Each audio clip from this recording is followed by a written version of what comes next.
Welcome to Rock Your Reinvention, the show for high-achieving career women who refuse to settle for mediocrity and aren't afraid to take bold action.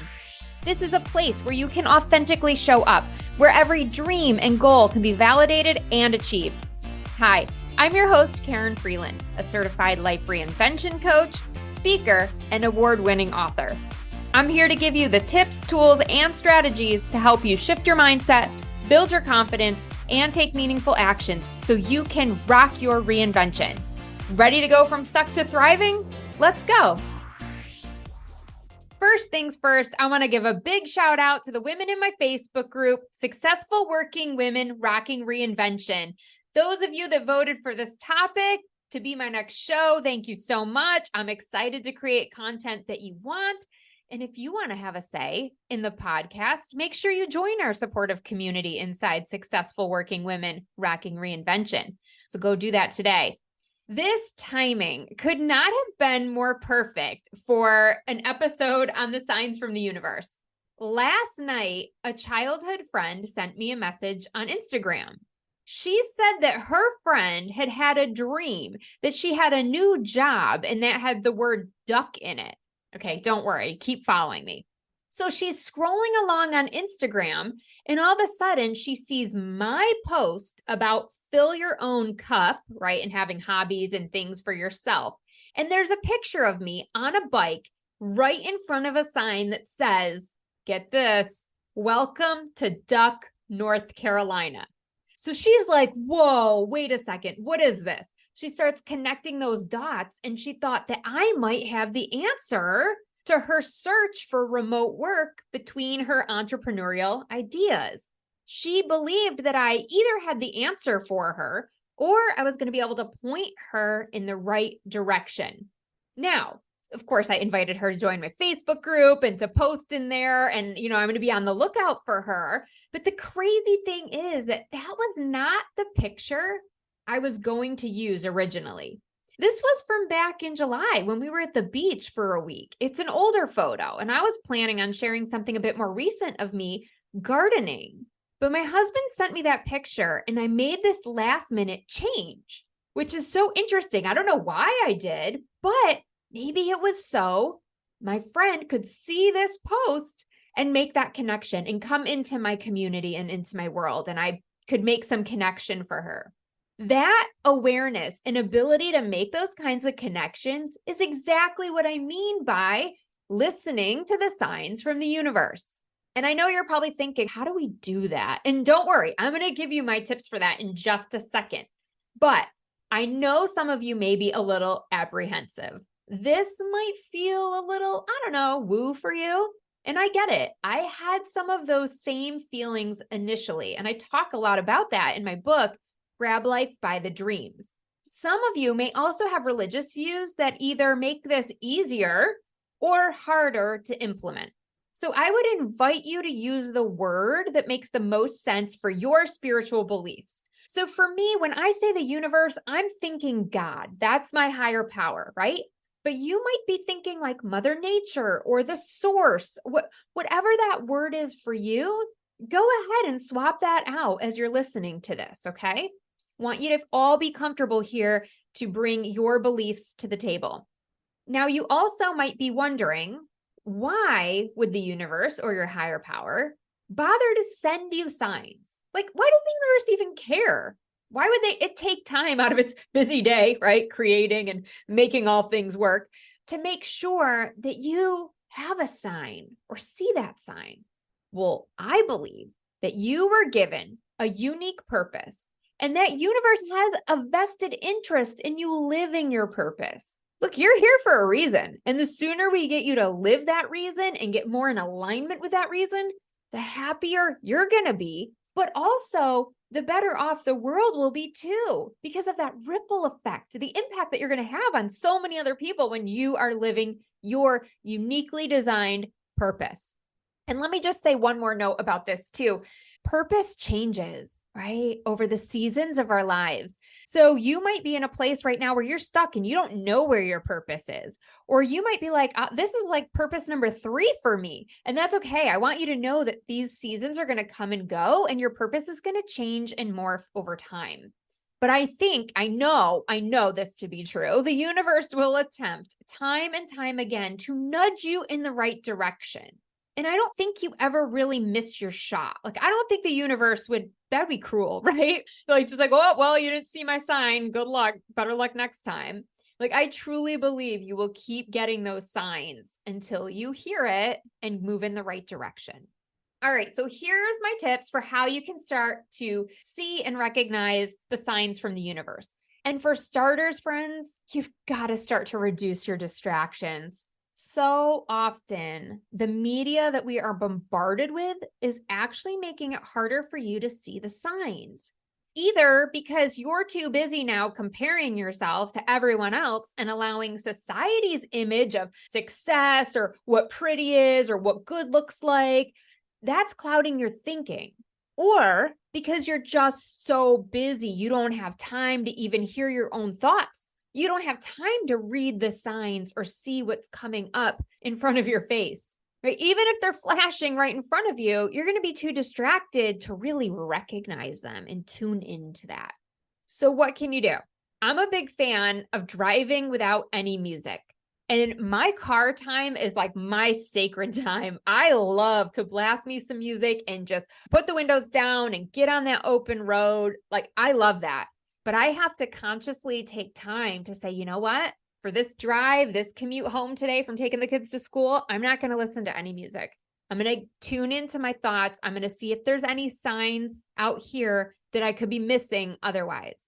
Maybe you want to try setting a timer for 5 minutes and just being completely still and silent. Maybe go to your room or in the bathroom, like wherever you have a little peace and quiet. No phone, no distractions, and just be alone with your thoughts. Where do they tend to take you? If you're open to it, you can start monitoring your own social media and device use. Do you need to stop scrolling for several hours on TikTok? Can you back it down to 30 minutes? Giving yourself time to decompress and truly allow whatever is happening around you to soak in. I know a lot of people, and I was so guilty of this, and I don't mean guilty in like you're guilty, but I did this a lot when I was in corporate. I'd be on the couch and I would literally have the TV on, a laptop in my lap because I'd be checking emails or doing work, and I'd have my cell phone in my hand just in case, checking text messages or whatever else will be coming in. That is a lot of noise. And if you're doing that and you're laughing right now going, oh, Karen, that's me, you're not alone. But just that awareness of how plugged in you are, can you start to back that down? Are you willing to set boundaries for yourself so that you can be more present and in tune with your thoughts? We had company a while ago. They came for a visit, and we don't have TV. We don't have cable, but they hooked up some app so that they could watch movies while they were here. I kid you not, that TV was on from the time they woke up until the time they went to bed. And by the end of the vacation, I was so overstimulated, right? Like, I could barely even hear myself think. I needed a complete detox from background noise. Like, I don't like having a lot of background noise because then I can't hear my thoughts. I need time for silence. And I think if you start to give yourself breaks from media and breaks and give yourself silence, you are going to start to see the connections that the universe is sending you. So that's tip number 1. Tip number 2, start looking for the silver linings. Unfortunately, the signs we get are not always fun and sexy. I mean, I wish they were, but turns out that's not life. So it's an unrealistic expectation if you think every sign is going to be great. So we're just going to acknowledge that right up front because I don't want anyone being like, hey, you said the signs were going to be good. They're not always good. Let me give you an example. I had a client and she was just struggling to land her next job. Look, she's crazy talented. She had a resume writer. She had a recruiter working for her, like all the things that you would need to get your next role. She had a great network. Like, she put in the work, applying to the jobs. We started exploring this in our sessions, and I'm like, maybe the universe has other plans for you. And so guess what? She finally decided she's going to ramp up her own business. She's like, you know what? Why not explore this? If I'm not going to be making revenue with a traditional job, then I'm going to do something on my own. Now she doesn't want to go back to work because she's doing so well on her own. She wasn't getting the jobs because the universe knew it had something better in store for her. Think about that for a second. What silver linings have you been experiencing lately? What silver linings could you find in some of your circumstances? And here's the thing, all you have to do is decide it's a silver lining for it to be a silver lining. So there's no gatekeeper, there's no silver lining checker that's like, I don't really know if that's a silver lining. As long as you say it is, it is. So what could you make your silver lining? Okay, tip number 3. I think we get sent a lot of signs through the people in our lives. So back in 2016, I was chief of staff for a president. I have probably shared this or will share this many times over the course of the show because it was really a big step in my career. And as I was working for this president, it dawned on me that he was writing a book, and I had started a book several years earlier, but never really did anything with it. Well, fast forward to 2019, I decide to reach out to him and say, hey, I'm writing a book. It's official now. I'm like, gonna do this thing. I need an editor. Could you introduce me to your agent and other people? And he did it graciously. And that is how I landed my first editor. So I firmly believe the only reason that I was chief of staff was so that I would meet the president and he would later in turn get me to my editor. Can you make those connections for yourself? What are the people in your life showing you, teaching you? Who can they connect you to? Your network is there for a reason. And I see so many people who are scared to tap into their network. Like they don't want to ask them for things. What is the point of having a network if you can't leverage them? Obviously, you can't be take all the time. You got to give too, but don't be afraid to tap into these people and ask for favors, or at the very least, share what you're looking for and where you're trying to go and what you're trying to do. That's also how I got my first business coach. I reached out to someone. He was a CEO of a vendor that we had used a lot in my career, and I had developed a pretty good relationship with him. He ended up introducing me to my first business coach. And it was just, he's like, oh my gosh, I didn't know you wanted to do coaching. I know somebody who helps women like you set up their coaching business. I mean, it was so perfect, but he would never have been able to make that connection if I didn't have the audacity and the confidence to share my intentions and my dream and what I wanted to go do next. So look for the signs from people in your life. The next thing I'll say, tip number 4, is through those synchronicities. And these synchronicities are often things that only we can connect, right? Because we assign a special meaning to it. This might be something like a pattern or a word that continually comes up or a number. Just like my friend saw the word duck and instantly was compelled to reach out to me. What are those things in your life, those words, those numbers that are popping up over and over that you can make that connection to? Maybe it's even a specific animal that might mean something to you. I don't know, like a spirit animal or something. I was at a church event recently. It was the newcomers social. And I was chatting with this man and his family.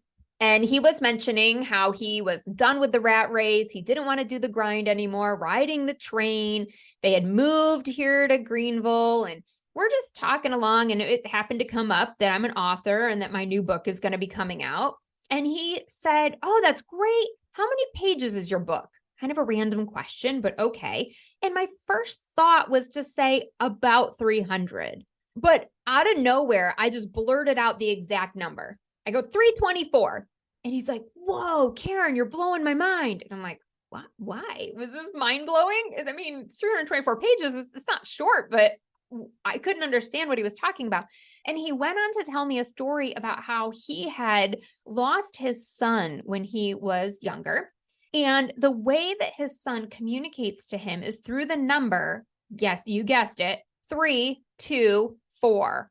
What are the chances that I would say 324? Now, that number meant absolutely nothing to anyone else at the table, but to him, it was that exact number that he needed to hear at that moment that let him know, I believe, that his son was there with us. Like he was there in spirit. His whole family was there together for this event. And I thought that was just really beautiful. And so sometimes The science from the universe isn't even like you need to go do this thing or be compelled to do something. Sometimes it's just a reassurance or a validation that you're doing the right thing. You made the right choice. And so, take that story as you will, but I just thought that was so interesting and such a perfect example about how even a number can mean something. So now that you have seen the signs, guess what? You need to be ready to start acting on them. And I know that can feel really scary, but that's where a coach can come in handy. You might get a sign that you should quit your job, right? And I'm not saying you should walk into tomorrow to your job and say, here's my 2 weeks, right? You probably would want to have a plan and have something else to replace or subsidize your income. And that's what I do is I help my clients discern those signs and think through the next steps so that they can bring it to fruition until they're strong enough to do it on their own. And I think a lot of us don't act on the signs that we're giving because they are often inconvenient truths, right? Take leaving corporate, for instance. That was a sign I'd been receiving for years, but that also meant no more 6-figure salary. It was really scary. And so I want to acknowledge that, right? I want to acknowledge that it may be uncomfortable to go after these signs and to explore them further and take those steps. But here's what I also know. It might be uncomfortable now, but if it is really a sign that you are meant to hear and see, it might get a lot more uncomfortable. It could get worse. And if you listen to episode 1 with Dr. Kristen Donnelly, she talked about how she got to the point where she wasn't listening to any of the signs of burnout. And she ended up sick and out of commission for weeks. So I want to invite you to start being present to and seeing those signs earlier and explore them on your terms. I mean, after all, you owe it to yourself, right? The universe gave you this purpose for a reason. Let's start paying attention to it and following in those steps. Okay, so here's tip number 5, seeing the signs in music. I can't tell you how many times I've gotten in the car and heard the right song at the right time. And sometimes the best way for our higher power to get our attention is through the media we're consuming. And for me, that's often music. Now, I know for some of you, you're like, wait, didn't you just tell me to be silent in the car? And didn't you just tell me not to listen to music? Look, it's all about balance, right? If you're always listening to music and you never have that silent time, then yes, I want you to back down some of that music. But sometimes we're going to be listening to music anyway. And it's like, okay, what is this song trying to tell me? Why did this come on the radio right now for me to hear? And so, perfect example, the other day, I was getting ready for my book launch event for Grab Life by the Dreams. And about 3 hours before the event, I get an email from the bookstore and my PR rep letting me know that the books had not arrived in time. I was gutted. I mean, I had been looking forward to this event so much. I have 21 people coming out for this event, expecting to walk home with their book in hand, and I've got nothing for them. So I was crazy panicked, and to, say I didn't throw myself a little pity party would be a lie. I was really, really upset, but I knew that there was nothing I could do about it. And I called UPS and was trying to track down the books. I'm like, I'll drive to you, anything. Well, anyway, I couldn't get them. So I get in the car to go because I'm like, well, at least I can make 5 little goodie bags, of giveaways of things, note cards and Dove chocolates. And because, Dove chocolates has those amazing little inspirational things on them. And so I put together these 5 little goodie bags. And as I'm getting in the car to go do this song comes on. Matthew Parker and Xander Sallows. I'm not sure if I'm pronouncing Xander's last name right, but anyway, it's called Ebb and Flow. Never heard this song before. And the first 2 lines out of the song are, because everyone has bad days and everyone has sad days. That's the part I literally get in the car and turn it on. And that's the song and the part of the song that comes on. And I'm like, whoa, okay, you've got my attention. I'm listening. What are you trying to tell me? What's the message I'm going to get from the song? And then it goes on to say, I don't have it under control. I'm learning to just let it go and go with the ebb and the flow. And I'm like, all right, fine, universe. I hear you. I'm going to let this go. There's nothing I can do about it. I don't have control over this. And we're just going to ebb and flow with it. And it really brought me such a peace in that moment to just go, okay, we're going to just breathe through this and make the most of it. And it's going to be fine. And it truly was fine. I mean, everyone at the event was like, no big deal. Cool. Well, we'll be looking forward to the book when we get it. And we had a great time. Now, as I was leaving, I grabbed out one of the Dove chocolates that I had left over, and I unwrap it when I get to my car and go to eat it. And this is what the inside said: when life doesn't go right, go left. I was like, oh my gosh, that's so me. Like, I would say that to somebody else, but yet it was that little sign that I needed. So not only does it come through music, but also through Dove chocolates. I don't get paid by Dove, but Dove, if you're listening, we should talk. I feel like our brands would be aligned. But you all have signs like this in your life, but you're shooing them away or you're downplaying them. Like, oh, that's just, that's what Dove chocolates say. They're always inspirational. No big deal. Or yeah, that song could have come on to anyone right now. Maybe it wasn't for me. And it's like, no, I want you to start amplifying those signs for yourself, putting them under the spotlight and really examining them so that you can take targeted action and react to them in the way that they're meant to serve you. So recapping the 5 ways to really listen and hear the signs from the universe. 1, reduce those distractions. 2, look for the silver linings. 3, seek those signs from the people in your life. Number 4, search for the synchronicities. And number 5, listen for them in music. I really hope that you heard something that you needed to hear today. Maybe this show was the sign that you were looking for. So for today's action item, it's another journaling exercise, and I want you to reflect on this question. What's one sign you've been ignoring and why? Don't forget the why. The why is very important to give you some additional insights. One sign you've been ignoring and why. Answer that, and I think that you're going to get some much needed clarity. Well, that does it for episode 4, ladies. If you want to learn more about listening to the signs from the universe, be sure to check out my latest book, Grab Life by the Dreams. Order your copy at KarenFreeland.com/dreams. That's KarenFreeland.com/dreams, Karen with an I. And in the meantime, stay fabulous. Thanks for tuning in. I hope you're inspired to take action by committing to one of the tips or strategies we talked about in today's episode. And if you want accountability and support, I've got your back. Join my private Facebook group, Successful Working Women Rocking Reinvention, today. You'll find a community of like-minded women waiting to support you, exclusive content, and helpful resources to ensure you succeed. Lastly, if you loved this episode, do me a favor and be sure to leave a review. Together, we can encourage more women to live their purpose. See you next time.